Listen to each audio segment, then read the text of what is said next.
Hey everyone, chatting today about standing your ground and self-respect and what that really is, because it's so healthy for us all to be able to implement that without feeling guilty or without feeling bad.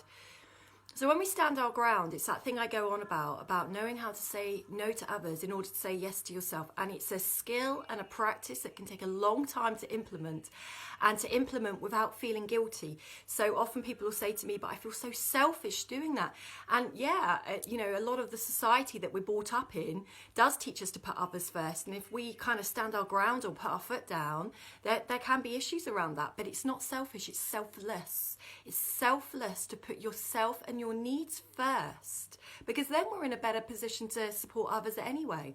But when it comes to standing your ground with self-respect, it's about being unapologetic and not needing to justify your experience as to why you might be saying no to somebody. So for example, if somebody places an expectation on you that they want you to do something for them, and it's balancing that inner world and that outer world, that inner world that might be going, no, I really don't want to do that, I'm too tired, and the outer world of smiles, and of course I'll do that for you. And what's going on there?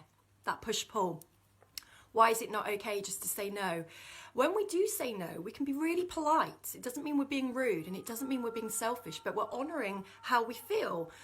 And also with that, when we say no to others, it's really important not to justify ourselves or explain ourselves. I used to do it all the time. What it actually does, if you say no because X, Y, and Z, you're giving that other person, even if it's subconsciously, leverage to then say, oh, but please, or oh, if you don't do that, I'm going to feel this way. But actually, that's their responsibility. So when you just say, no, unfortunately, I can't, and then you walk away and leave the conversation, there is no way for them to come in and start, saying things that could trigger your sense of feeling selfish or obligation or responsibility.